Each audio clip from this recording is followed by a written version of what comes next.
Thank you very much, Rachel. And everyone, I'm very pleased to be back with you again for this training. I look forward to taking you through kind of how to be safe when working with email and also working remotely. I think these are very pertinent topics, especially today as so many of us do work remote. Let me just give you a quick update. Rachel just talked you through my background, but have a history of working as a software developer and then also as a college educator. And I very much enjoy teaching security awareness training or other types of training. I've performed security training for developers, for tax advisors, and so on, so customized to what their needs are.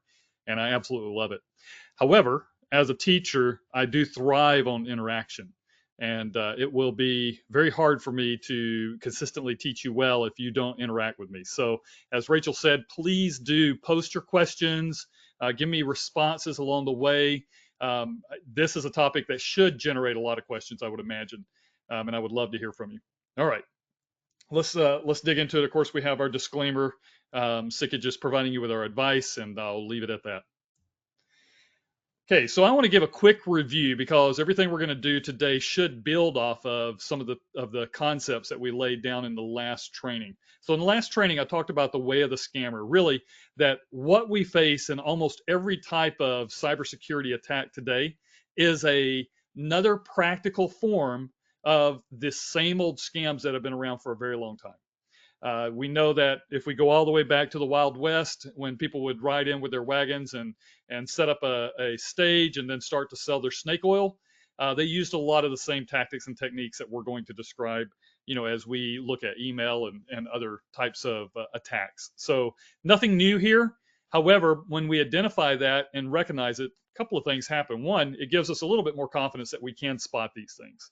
Secondly, it allows us to lay a framework that we can then begin to compare or build on. So that's the concept for today. We looked at the profiles, and I'm just going to go ahead and throw them all up at once. Last time we walked through each one.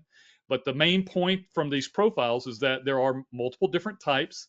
They tend to be a kind of like an escalation. You think somebody, as an insider, may just stumble upon information that they should not have access to, and they accidentally become an insider threat. Or they just happen to get an email that shows everybody's salaries and they're very interested in knowing what those are. And so they click on something that they shouldn't. And now they see something that they shouldn't. It's opportunistic. However, sometimes they also are wanting revenge. Sometimes they're upset about what happened. Maybe they're a bad leaver at the company. And in those situations, they can be a little bit more aggressive in their attack. Thrill seekers. That's a lot of young people, especially, but it's even others who have been, I see this sometimes with people who have been overseas in the military. They come home, they're looking to maybe make a transition into a different form of the workforce, and they want to learn about cybersecurity. So they kind of get caught up in the hobby side of it, and they're studying on YouTube, and next thing you know, they want to try out some of what they're learning. And if they're not careful, when they try it out, they become an attacker. Sometimes accidentally, but sometimes on purpose, just because it kind of leads them into it. A lot of the thrill seeker types of attackers, after they've kind of gotten their maturity and their career straightened out, they quite often make very great cybersecurity professionals down the road because they understand a lot of what we're going to talk about with the mindset of the attacker. We also have your criminal gangs. Think of those, as like the mafia or other local criminal activity. Quite often now we see a blurring of the line between the top line there, the nation state, and the criminal. A lot of nation states are supporting or working with criminal attackers. The motivation for the insider is quite often, curiosity or revenge. For the thrill seeker, it's about learning or a hobby. For the criminal, it's about money. And when we get into the nation state, think Korea, North Korea, China, Russia. Most of the time, the motivation is political. However, it can also be money. North Korea has specifically been able to fund a lot of their military campaigns using criminal activity to steal information from Sony pictures and other things like that, ransomware attacks. So that's kind of the types of scammers that we see. Obviously, we rarely are going to see a nation state attacker sending you a miscellaneous phishing email. So when we talk about emails today, nation states are not going to be as much on our radar unless, and so you have to identify this for yourself where you fit into the risk profile, unless you personally have clients or are a client that might have a political or a high monetary value such that you became a high target. That'd be unusual, but it is possible. Criminal is much more likely what we're going to run into. We're going to run into criminal. We may run into insider. Those two are going to be the ones we will see most often when it comes to um, phishing campaigns, email activities, as well as looking and thinking about remote access. All right, let's keep moving here. The main thing I wanted to point out with this is that attackers have motivations that determine their behaviors. Because of what they're trying to accomplish, they may come to the conclusions that the ends justify the means, and therefore they're willing to take this attack in order to achieve their goals, whatever they may be. I would also like to point out, though, and I shared last week that you had some homework, or last time I taught you that you had some homework. I think it's safe to say that every one of us have motivations that determine why we are susceptible to attacks. The reason that I click on the link is usually related to some motivation about my character, something about who I am. Maybe I want to help everybody out, and so I'm eager to get that gift card. Maybe I'm a new employee and I'm scared. I don't want to make a mistake, and so I'm ready to jump in and do whatever I'm asked to do. There's a motivation in my life that's directing why I'm susceptible to the attack. You could call that motivation maybe a vulnerability, a human vulnerability. But basically, when the attacker's motives and our motives intersect, that becomes the perfect storm. That's where we are most susceptible. So I asked you last time to kind of go back and think through, when was the last time you failed a phishing campaign? Or when you clicked on a link and then realized, ooh, I probably shouldn't be here, and quickly backed out of it. When those occurred, what was the thing that led you to do that? Kind of the idea, I think Sun Tzu, when he talks about the art of war, it starts with know yourself, right? We need to know ourselves. And from that standpoint, when you know yourself and why you tended to click, that can be something that you can start to build red flags into your life. That whenever I'm seeing that type of thing occur, I need to especially slow down. I need to especially pay attention. I maybe even want to get somebody else to double check things. Just this morning, I got a message on Facebook Messenger from my daughter. I've had several of my kids have their accounts on Facebook taken over at different times because they use weak passwords or whatever. And so I got an email this morning saying, hey, I got a messenger text this morning that say, hey, I just sent you an email. Would you open it up and check it real quick? I just want to get a quick take on it before I send it on. And I'm like, okay, yes, my daughter does do that from time to time, but this is so generic. And it's designed specifically to reach at a dad's desire to mentor or guide their daughter, that it felt fishy. So I then immediately texted her outside of Messenger on her own direct phone. So I sent a direct text to her phone and said, hey, just double checking. Did you just send me a Facebook Messenger to grab an email?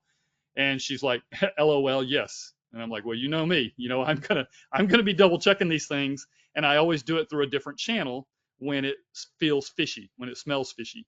But she was definitely sending something that hits my motivation as a teacher, as a cybersecurity guy who wants to help her, mentor her, grow her. It hit my motivation to open that email right away. But it was also the same type of thing I would do if I was doing a phishing campaign for one of our clients. So when your motives overlap with the attacker's motives, that becomes the perfect storm. That's where we really want to be able to identify and know where that is. Let's see. With that laid down, we went ahead and talked about some of the ways that attackers perform their attacks. And the first thing they do is they prepare a scheme. So they do reconnaissance so that they can learn how can they sound and look like an insider. And we learned last time that there are amazing amount of tools and wealth of information online that we can generate. And I tell you, if we had time to go into a deep dive on this type of training, I can and have often done this for clients when I'm doing this training live for them, is we'll pick somebody and we'll just go live and do a reconnaissance on them and see. I can tell where they like to spend their money on certain charities. I can figure out what their hobbies are. I can identify who the key leaders are for a company and then begin to figure out who might be a large target that I could fish. Not only that, I can begin to identify terminology that company likes to use. Like I can identify their business strategies, some of the different motives and their themes that they talk about. When I have those, it allows me to go a step further in my phishing and in my attacks to sound like an insider. Let's get back here.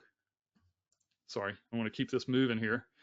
Um, they then deploy tripwires. So a tripwire is designed to get you to stumble into their services, somehow be related to them. So they might create a phishing email. They might create a lookalike domain, something that if you were searching and happened to type it wrong, or if you were to manually type in the URL and type it wrong, it would take you to a malicious site. They might create an attachment that's very interesting based off of that insider information that you would want to open. Their goal with the tripwire, though, is not to make you feel uncomfortable. Their goal is to make you feel comfortable, such that you don't think anything of clicking on it. Next, they will exploit your motives. So when they draft their phishing things, they're going to use things like what we call FUD. So you'll see in it that there's a fear of missing out if you don't act now, so an urgency, a fear that you could cause damage to the company if you don't act quickly, so again, urgency, but a fear. Sometimes it creates doubt, like what's going to happen if I don't do this? And ultimately, they're trying to answer the question, what's in it for you? And if you'll notice, that's geared towards your motivation. So we talked about where my motivation and their motivation overlap.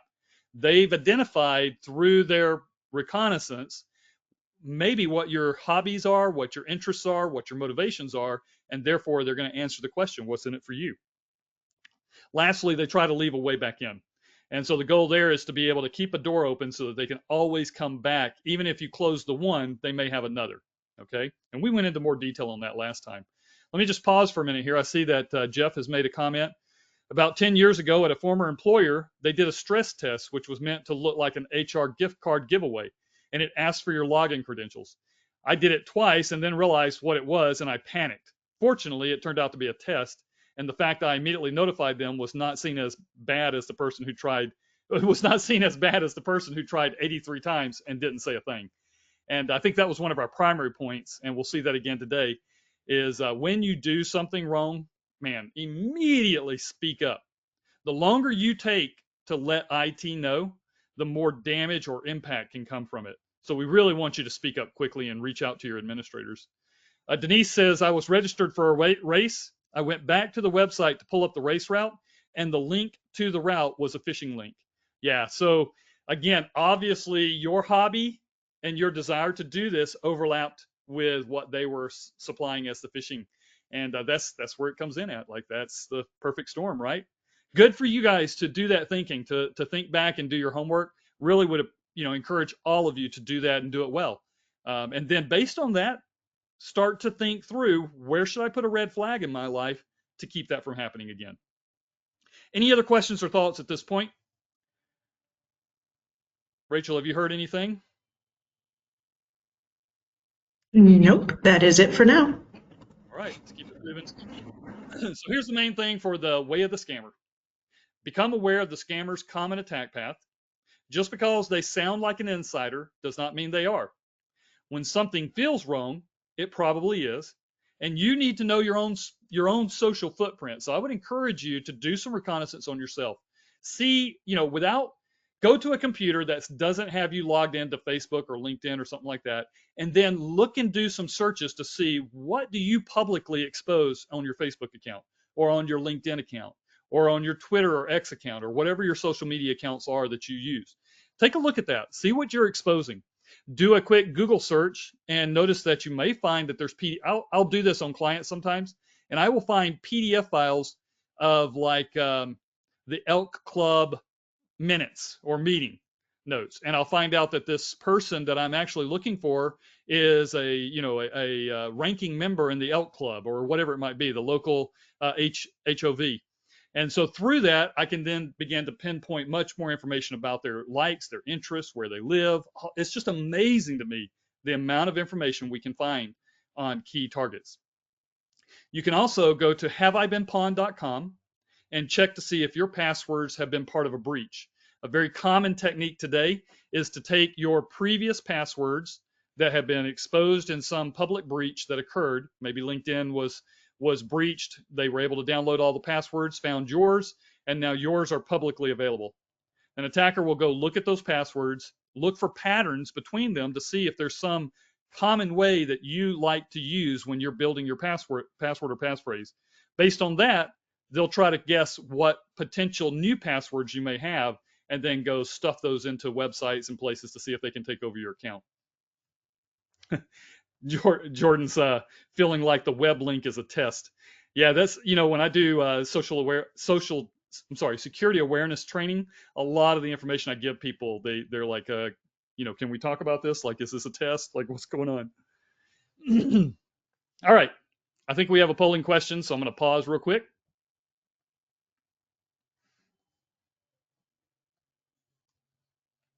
Okay, you will see that poll pop up now. So if you want to take a moment and enter that in.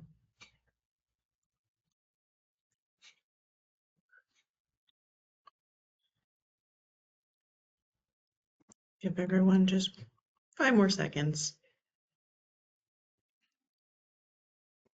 I love how quickly you guys answer the polling questions. Like you know what to do and probably attend these on a regular basis. All right, Rachel, is it All back right. to me? Yep, All right, back let's to keep it. you.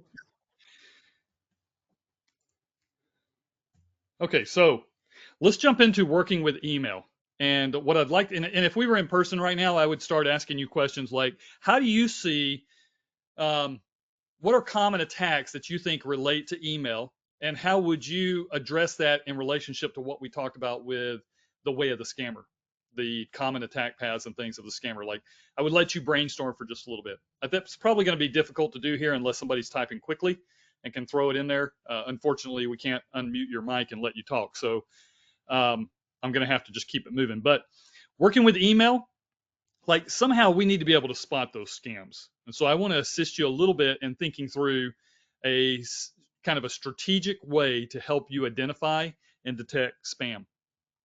All right. So let me start by giving you the basics of email. And again, if I had time with a customized training, we could go into more detail on how email is designed. But let me just say up front that email is not designed to be secure. It was never designed to be secure. And we are having a really tough time finding a way to secure email. It just isn't secure. That's the reality of it.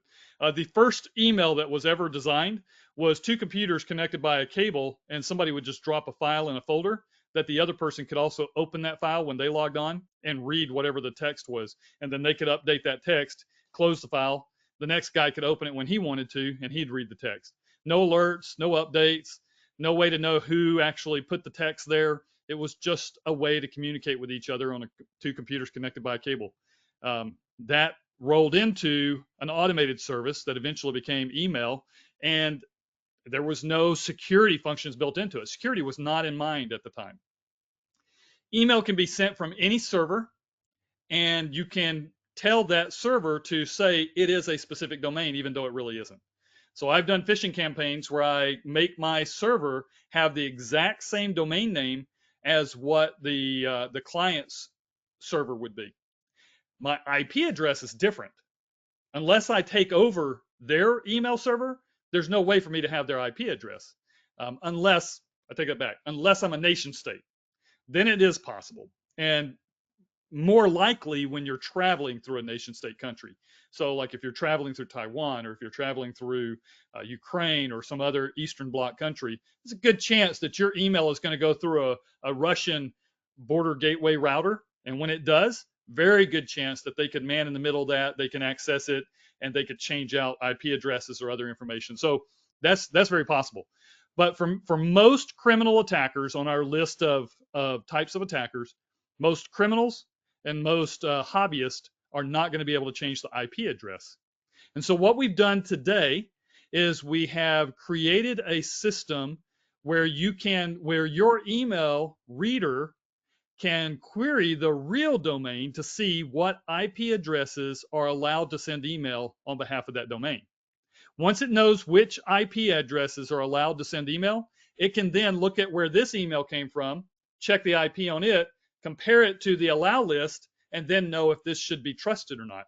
So that is one thing that we have done to assist us in it, but it will not necessarily delete the email. It will not necessarily remove the email. It may or may not flag the email. Some of you may have tools that we've added on to our email systems that will check all of that information automatically and put a flag in it that says, be careful, this may be a spoofed email. Be careful, this comes from a different domain. Um, when that happens, you should really pay attention to it. That's the closest we get to really securing email, but you can still cause problems if you bypass those banners or those alerts. A spoofed email is not the same thing as a breached account. So I want to point that out. We have a lot of people who reach out to us and say, oh, we got this email from our CFO. Apparently their account was taken over. We need you to do a forensic investigation on their email account. Well, we go to look at the email itself and we realize, oh no, it didn't actually come from their account. It came from an attacker's account where he spoofed the server to look like it was theirs. That's not the same thing. They never actually took over his account. They haven't seen his emails. They are not in his, his inbox folder and looking at all the sensitive information that might be in an email attachment. They're not there. In reality, they've spoofed it, and that's a very different thing. So you want to report all of these, but be aware that when the email literally comes from the chief financial officer's email account, that's a bigger deal than a spoofed email.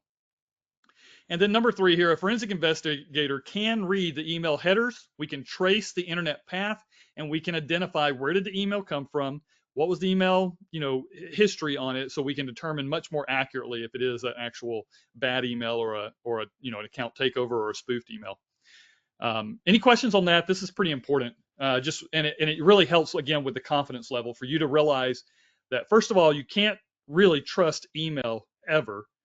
If you have a good email security tool like Mimecast or Proofpoint or Microsoft higher end security tools, those will do a pretty good job of detecting automatically these things. But if you're in doubt, a forensic investigator can review that and give you clarity very quickly.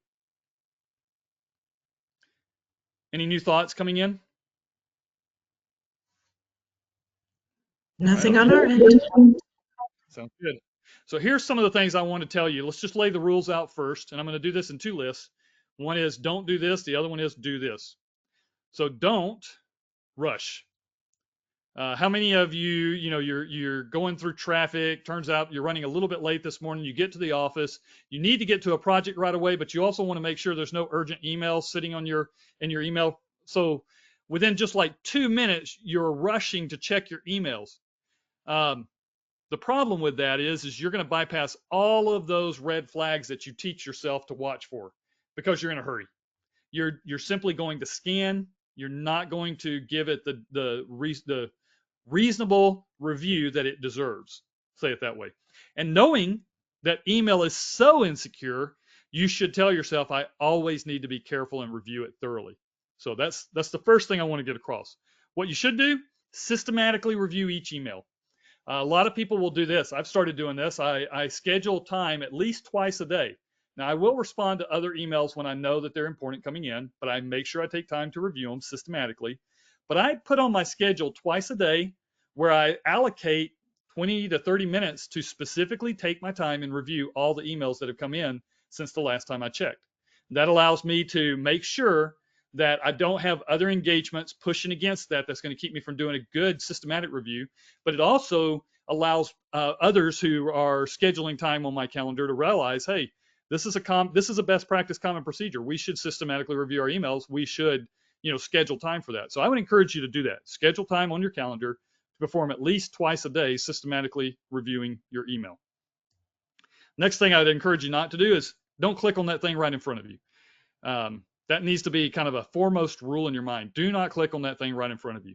When you decide to click, it needs to be for a very good reason. Maybe you've double checked it a couple of times. Instead, what you can do is you can surf to the needed page. So let's say I get an email from Chase Bank. And in the Chase Bank, it says, hey, you've received an important notification. Click here to go read the notification. Well, why do I need to click on that? I can open up Chrome. I can go to the URL and type in chase.com. I can log into my account, and then I can go to the notifications and I can see the notification that way. No need for me to click on the link. I can literally browse to the page that has the information. If I can do that, I would rather do that than click on the link. Now, one of the problems is we see a lot of links that are obfuscated. They're maybe shortened using bit.ly or something like that, or they've got some kind of weird text in it, and I cannot tell what the link is actually saying or where it's going. In those cases, I need to be super careful. Like, that's a big red flag, and I'll give you something you can do when you see that in just a minute, okay? Another thing not to do is don't ever enter your credentials when you are, going through a link. If you do have to click on a link or you're brought to something like that and it's asking for your credentials, you really need to think twice.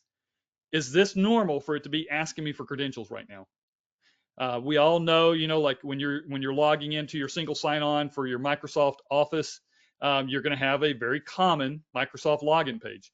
I'll tell you right now, I can spoof that page and make it look just like the one that you currently log into. And when I do that, and you log into my page, it will pass all your information right along to Microsoft, and then it will steal the token. And once I have the token, I can then pretend to be you and log into Microsoft as you. So you need to be very careful about where you enter your credentials. It needs to be something you surf to, something that you chose to do. You need to be very careful about it. And big red flag. If I do that, some phishing pages will have a place for you to enter your credentials, and then it'll flash and go to maybe the real site. Instead of the phishing page, it captured what you typed in it, but instead of sending it on to Microsoft, it then redirects you to the real landing page for Microsoft. So now you got to enter your credentials again. Now in your head, you're thinking, oh, did I just enter those wrong? I must have mistyped something. So now you enter it a second time, you get into Microsoft, and you think nothing of it. Like there's no red flag because you're in Microsoft. Apparently it worked. The problem is that the first page was a phishing page. It captured what you typed in, and then it redirected you directly to Microsoft, where you then entered your real credentials, or you entered your credentials the second time, I should say. So based on that, they now have your credentials, and you're on in Microsoft doing your thing, and you think, oh, no big deal. That's really dangerous. That's a concern. So if you ever see that you have to enter your credentials twice, that's an even bigger concern. So what can you do? Contact your IT administrator when in doubt. If you wonder, should I be entering my credentials right now? You can contact your IT administrator, help desk, service desk, whoever it is, and they can jump on with you, do a quick screen share, and they should know how to check the URL, check all the information to make sure it's a real place. All right, do not make assumptions. I don't know how to teach this. I wish there was a great way to teach it. The reality is we read emails, especially when we're rushing, and we assume, oh, they use that, they changed their salutation just because they were in a hurry, or they changed it because they were working from their phone instead of their laptop. We just make assumptions. The email looks, something on it is a flag to me, but I assume there's a really good reason for it, and I move on. I want to encourage you again, when in doubt, check it out. If you have a question about it, there's a good reason for that question. You should go check it out. Don't make assumptions. What should you do? Contact the sender using a different channel.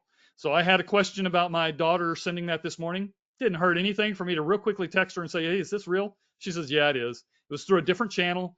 And so I could have greater confidence. Unless the attacker literally has her phone and her Facebook account, I'm not too concerned. I used two different modes of authentication to prove that she was actually doing that. So I was able to open it and go work with it. It didn't take me long, didn't really hurt anything. It was quick and easy. Contact the sender using a different channel. Okay? So let's go to the next thing. Do not hide it. And so we were talking about this earlier. When you make a mistake, when you click on it, please, please, please contact your IT administrator immediately. Do not wait. Do not pass go. Do not take a timeout. Contact your IT administrator immediately. If you think you did it and you haven't contacted the sender using a different channel, I would say you could go ahead and do that right away. But the sooner you contact your IT administrator, the quicker we are better able to reduce the impact. So let's say an attacker did get those credentials. Quite often, they're going to go into a holding place and it might be a little while before they actually use them. So if we take and put contact the IT administrator, and he looks at it and says, you know what, that does look very suspicious. Let's just change your credentials right now. They can automatically log you out of everything, change your credentials, and let you then re-log in with the new credentials. By doing so, if the attacker has not used the old credentials yet, you've just reduced all impact. They weren't able to do anything with it. So the sooner you contact your IT administrator and they make a decision on an appropriate response, you reduce the amount of impact from that problem. All right, looks like I have a statement here from Denise, so let me read it to you real quick. We had a lessee that was changing their payment system and was asking us to update our account. We had received external notification that this change was coming. We went online to update the forms, and they were supposedly using a third party to set up ACH payments. We declined setting it up through that method and instead sent them the bank information through a signed bank letter. Denise, I say congratulations on making the right choice. Maybe it was safe. Maybe it was okay to have done it the other way. But when in doubt, choosing to do it the way you know is going to manually produce the results you want is the safest. You did the right thing. As long as you're able to do that, I think that's fantastic. All right, so we also have, is it safe for an AP department to click on PDF invoices received from vendors via email? All right, so that's a good question. I would say this. It's safer for an AP department to click on them than for somebody else who receives it on behalf of AP. And, like, let's say you have an account manager who receives the invoice and then they forward it on to AP. That person who is not part of AP, accounts receivable or accounts payable, whoever is who's doing that, if they're not a part of that department and they receive it, there may be a desire to open it to see if they should pass it on, if this makes sense. I would encourage those people not to open it. I would encourage them instead to send it to the AP department.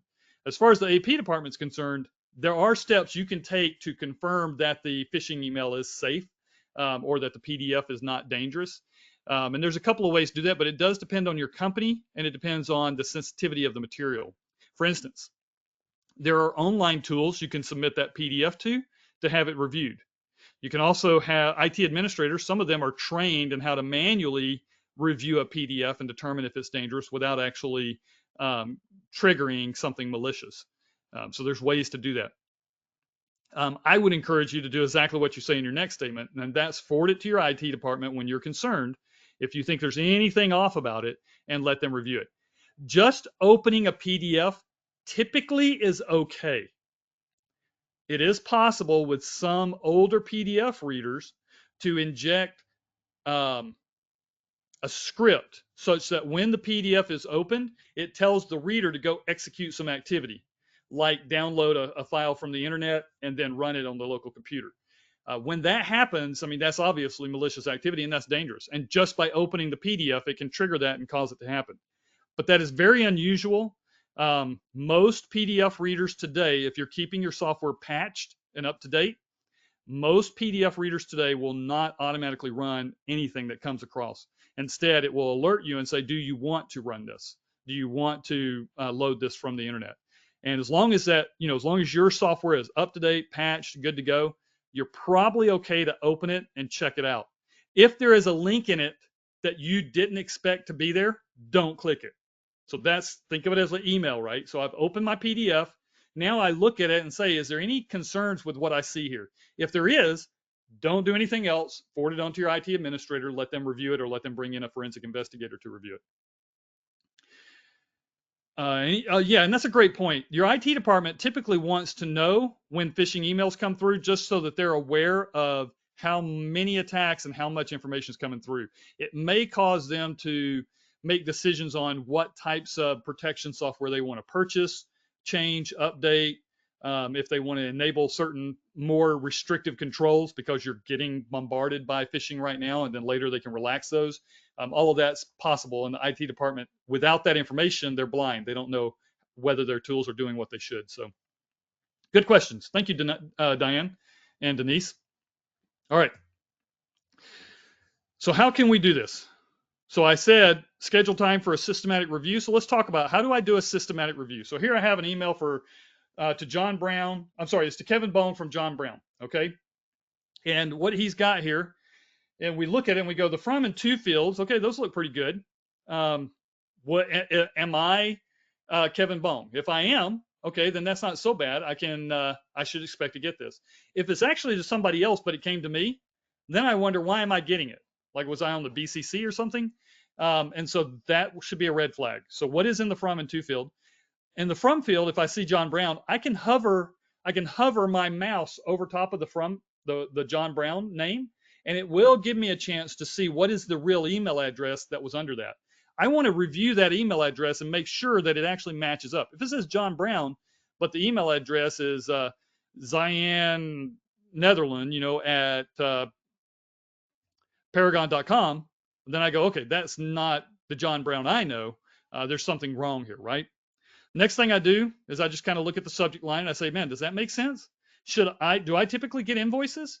If I don't typically get invoices, why am I opening this and reading it? Probably need to consider this as a potential phishing, especially if the John Brown is weird.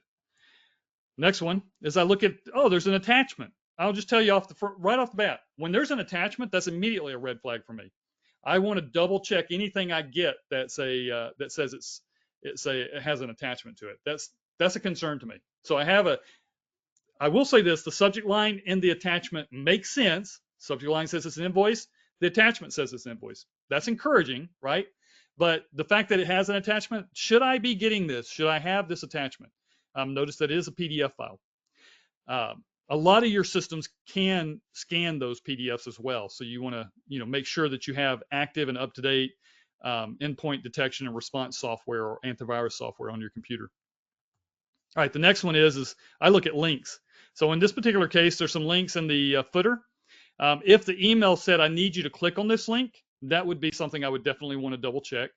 And when concerned, I'm going to take that link and I'm going to put it into VirusTotal or urlscan.io. And in those locations, it will actually review that URL and tell me if it sees any indication that there might be some malicious activity on that site where it's trying to go to. So it kind of will open it up in a sandbox, look at the contents, run that contents through some antivirus software, and then come back and tell you kind of a ranking of how likely is it to be bad. So when you see a link and you're not sure, you can use VirusTotal or urlscan.io to review those links. Next thing I do is I look at the body, and here I'm looking for FUD. I'm looking for fear, urgency, doubt. I'm looking for things that might look like, snake oil, right? It's too good to be true. It's promising me something really great. Maybe it's triggering my motivations, which is a red flag to me. So when I see those things, I want to look at the body and say, okay, does this make sense? Now, we used to tell you that if it had a lot of spelling errors, that was something you should be concerned about. I got two reasons why I don't think that's really relevant anymore. The first one is social media has trained us to have bad spelling. So many of us text something so quick and our thumbs, fat finger the phone or the device that we end up with a bad spelling in it, and we just move on. We don't try to fix it. So we see so much text now that has bad spelling, bad grammar, that we kind of have we've conditioned ourselves to not worry too much about it. The other thing is that with the advent of Chat GPT, OpenAI, Claude, and other AI software, the attackers can create, and I do this, I create phishing emails using AI software. They create phishing emails that are perfect. Grammar's perfect, spelling's perfect, and it actually looks like something you should click on. So that's very concerning to me. So the body of it now can be imperfect, and you should not go, oh, well, that's, if it was an attacker, it would have bad grammar. Not necessarily. You can't count on that, not anymore. And then I would say, really anything else. If there's anything else in it that's sending off a red flag, that's triggering your anxiety, your question, your doubt, check it out. Don't keep moving. It's just too important. If somebody takes over your email, let me ask you this. In your personal email, do you have clients who have sent you sensitive information? Do you have attachments on emails that clients have sent you that have sensitive information? Do you have information that you hang on to and you use your email as a storage box so that you have all these emails that you can always go back to and search for if you ever lose or need that information again, right? If that's the case and somebody is able to phish you and get access to your email account, how much impact is there going to be? How much sensitive information might they see? How many people are you going to have to notify that an attacker may have seen their information? Like, that's huge. The impact to the company, to your brand, the fact that you're now going to have a forensic investigation to determine it, bring in lawyers to determine what type of breach notifications need to go out to our clients. There's a lot of cost and issues involved with that. So you really do need to take this seriously. And that is systematically review your emails. And if you can't do that, if you do it on a regular basis, you'll get pretty quick at it. But the quicker you get at it, the more dangerous it is. So you really do want to engage your mind and think through each of these different elements as you go. Start at the top, look at the from and to, look at the subject line, look at the attachments, consider the links, consider the body of the email, and then if there's anything else that's giving you a red flag, stop. Don't go any further. All right, so I see here a follow-up statement from Diane. What about opening an Excel attachment? I don't really have too much of a problem with Excel. Again, if you're using current Microsoft software, if you're using like Windows 98 with Microsoft Excel, I'd be worried. Current Excel should ask you before it opens any kind of macros or runs any kind of scripts that are dangerous. What I would say is don't ever say yes to those. If it asks you, can I run this macro? You need to contact your IT administrator immediately. Get that checked. But as long as that's not the case, I don't have a problem opening Excel documents. They're usually pretty safe. If you're in doubt, we do have ways to manually review those and make sure safely that there's nothing malicious in them. So you can always reach out to us. Thank you, Diane. All right. I'm going to keep going here. Here's the main thing. Give yourself time slots for email review and be systematic. When in doubt, reach out.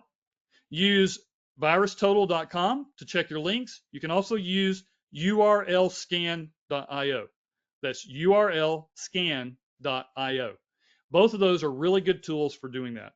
I have more. Again, if we were doing a more comprehensive training, I could share a lot more with you about how to safely review that. But these are really good basics, okay?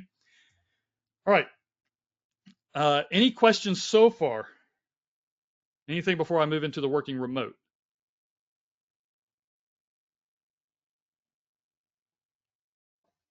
Let me get a quick drink here. All right. I'll take that as no, or Megan and Rachel can pass it along if they see anything here in a minute. So I'm going to keep moving here. We're looking at working remote now. How can I stay safe when I'm working remote? There's two things I want to be concerned about when it comes to working remote. The first one is the environment I'm in. So when I say remote, am I at home? Am I in a coffee shop? Am I in an airport lobby? Am I in a hotel lobby? Like, where am I at? What's the environment I'm in? And then my second concern is the actual data that is going to be accessed while I'm in that environment. So both of those are areas I need to think about when I'm looking to be safe working remote. Just this morning, I was at a coffee shop grabbing a coffee, ran into a guy that I've met several times over the years, but I hadn't seen him in a while. So I kind of struck it up with him and said, hey, how's it going? He says, yeah, it's going great. So what are you doing these days? Well, I'm a software developer for this. And he mentioned a very large insurance provider in downtown Milwaukee. And so I'm like, oh, wow, you're a software developer for them? He's like, yeah, that's what I'm doing here right now. He's like, well, actually, I'm working from the office, but I'm right here doing it. I'm thinking, okay, so you're working from a coffee shop with your laptop, sitting in an environment where you're accessing data that specifically relates to the insurance software that's run at this large insurance company. Man, with my background, I got a lot of red flags going off right now, just to be honest. The data that he's accessing is very sensitive and it could be a big issue. The environment he's in is dangerous. Now, I will say this, he did several things right that I was able to observe quickly while I was talking with him to keep him safe. Yes, Denise, great question. I will cover that in just a minute. So good question. I'll come back to it. So he's in this place, and one of the things he had was he had a wall to his back. He was in a corner where he had a wall to his back, and on the other side of the wall was a big coffee machine, and then the coffee attendants were on the other side of that. So the only way I could look at his screen from inside the coffee shop would be to really kind of get creepy and look around his back. However, What he did wrong is he was right next to the window. And so I could, in that particular coffee shop, I could drive by the side of it, park in a further back parking spot. And then as I walk up, I would have been behind the wall, but able to see through the window and see his laptop screen. At that point, I could have taken pictures with my phone. There's no cameras outside that building that would have been detecting me doing that. I literally could be taking screenshots or videos of the work he's doing on that computer. So that's an environmental hazard. Okay. Let's keep moving. Some of the places I talked about, working from home, hotel, conference. Yeah, a lot of times I've been at conferences working. If you're ever at an IT or a security conference, you definitely don't want to use the Wi-Fi, just to be clear. Working on vacation, don't. You're on vacation. What are you doing working? You need to schedule your vacation so you don't have to work. All right. We all know that's not realistic, right? Let's talk about some of the devices that are involved. We could have a laptop, could have a phone. Many of us have phones that have company approved software and quite often, if we set the phone down, go up to the counter, if the phone is not locked, somebody could pick it up, and because it's already logged in, they'd be able to open your email and add themselves as a multi-factor or change the password or something else like that, and now they have access to your email remotely. So your phone would be an issue. Your home router and your home Wi-Fi, that's a device that could be involved in this, and then your coffee shop router and Wi-Fi, right? So that's some of the different devices that could be involved when you're needing to stay safe while being remote. All right, we have a polling question, so I'm going to take a break here real quick and let you do the poll, Rachel. All right, you will see that poll in front of you. I also see that Rachel posted the URL for urlscan.io in the chat, so please feel free to grab that. We'll give everyone a few more seconds and then I will close the poll.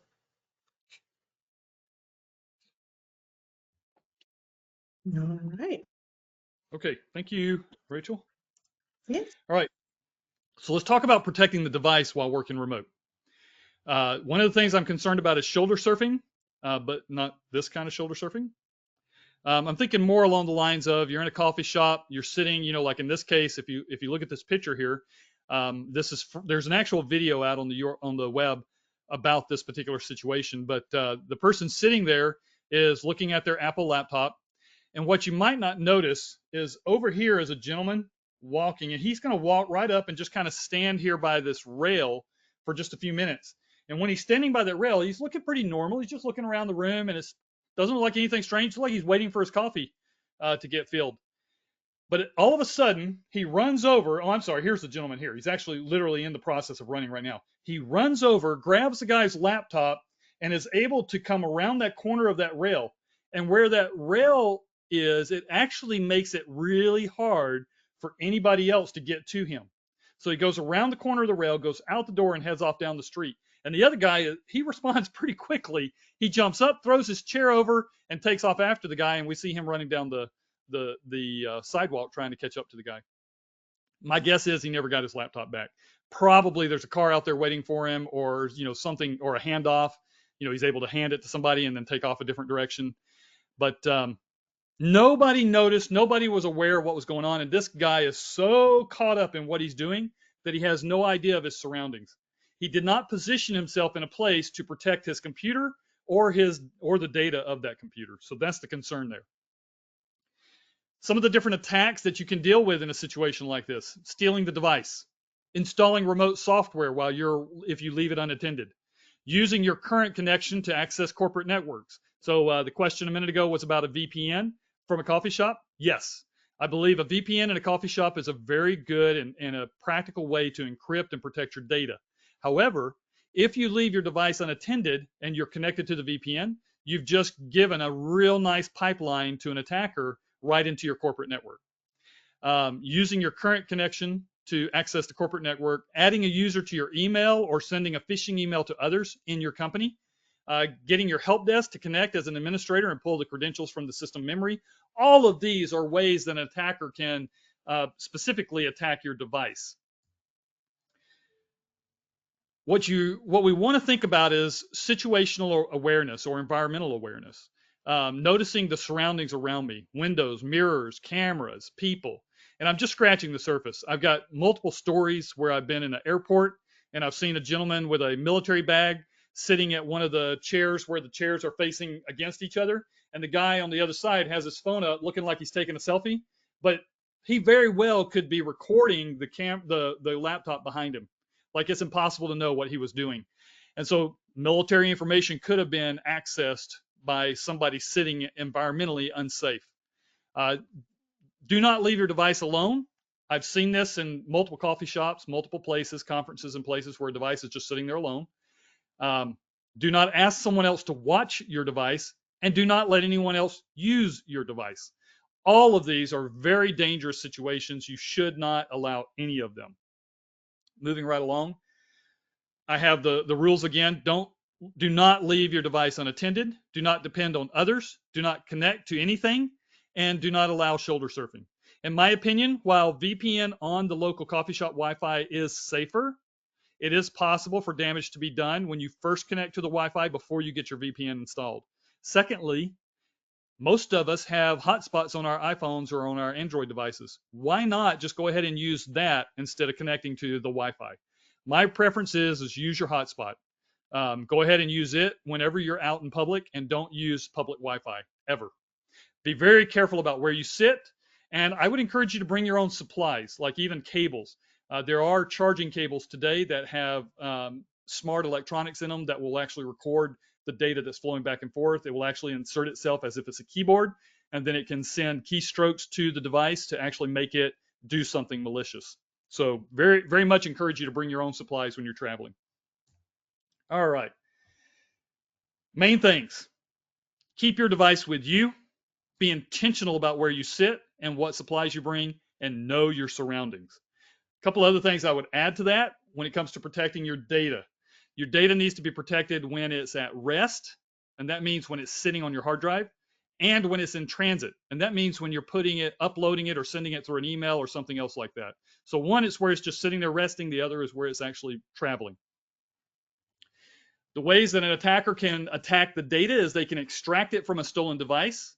They can extract it from the network. So on a Wi-Fi at a coffee shop, an attacker may actually be intercepting all the traffic on that network and man in the middle it. He can actually see all the data and change it on the fly. Or they may capture it by viewing your screen, videoing your screen, or other things like that. All right. So what can you do? Don't use public Wi-Fi. Use your own hotspot. Do not use plain text. Everything should be encrypted. Your hard drive should be encrypted. Your emails should be encrypted. You should always use encryption on websites. So that means there should always be the little lock up in the corner. But there's more I could say about that. But you should definitely have the lock in the corner when you're working on a website. But also, I've seen people who go, well, my email is encrypted, so do I need to encrypt the attachment? And I would say yes. If somebody takes over your email and all the attachments are encrypted, then I don't have to worry about what they saw. Did they see sensitive information? No. They would have had to know the passwords to those encrypted attachments, right? So by encrypting the data that you're going to send, you know you're safe.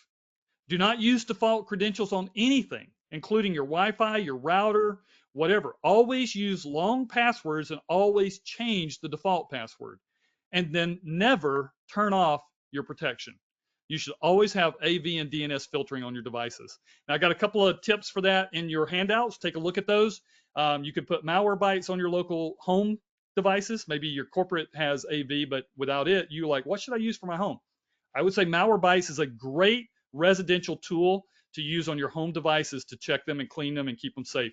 And then for your home router, you can go to OpenDNS, and OpenDNS will actually filter all the traffic that you send back and forth to the internet and make sure that nobody has spammed you or is changing your URLs on the fly. That's a really good, safe way to do that.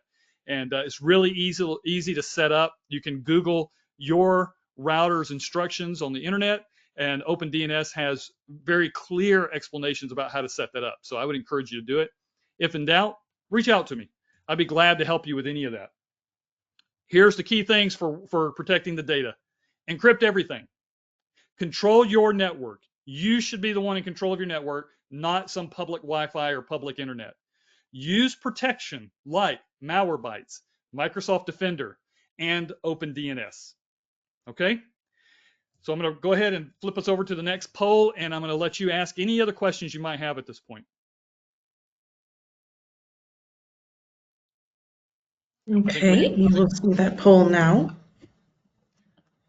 I think we have about 4 minutes. If you have any other questions, please post those now. I'm happy to answer or help you any way I can. No additional comments as of now. Okay. And I will close the poll. All right. Well, let me just say, I have thoroughly enjoyed working with Rachel and the team here and providing these webinars to you. I'm glad you were able to come and be a part of them. I would encourage you to reach out to me, thomas.freeman@sikich.com, if you have further questions, thoughts, illustrations, or ideas that you want to pass along. I also want to let you know that we just scratched the surface. We do provide this type of training on a regular basis for a lot of clients. And if there's things you would, you feel like your organization would benefit from security awareness training, where we can dig in and really customize it to your company, provide much more interaction and answer questions. We found that when clients interact during a security awareness training, they have a greater retention and a greater value for the actual concern. So those two things really make it valuable to your employees and to your team. The other thing is we provide a lot of information that can help protect them in their home life. And so a client or an employee who is safe in their home environment is not going to be, they're less likely to be out or stressed or having other issues in their work environment. So we provide that as well. And a lot of our clients love to offer this as a value add to their own employees. So just want to let you know that. I think we would highly recommend your organization do that. The other thing I would recommend for all organizations is that you consider getting a third party to help assist you in doing a risk assessment. And what that means is literally looking at what are the common threats to your industry, identifying those threats using best practice procedures, and then evaluating your company's controls to make sure there are not gaps that are specific, again, to those threats in your industry. This allows you to have the greatest confidence that your business strategies will be met, and it'll also give you the greatest strategy on where to spend your finances for your cybersecurity. So it kind of helps you to laser focus your budget for your security. So I would encourage your companies, if they haven't done it, to look for a third party that does that type of a risk assessment, looks at common industry threats to your industry, and then assists you in evaluating gaps in your security controls where you can have a good risk assessment. If there's no other questions, I think that's it. I see no new questions. So thank you, everyone. Thank you so much, Thomas, for doing these sessions with us. It's been great. I love the engagement. I hope everyone got a lot of good information. Make sure you take a moment to download that attached document and have a wonderful rest of your day. Thank you all. Thank you so much.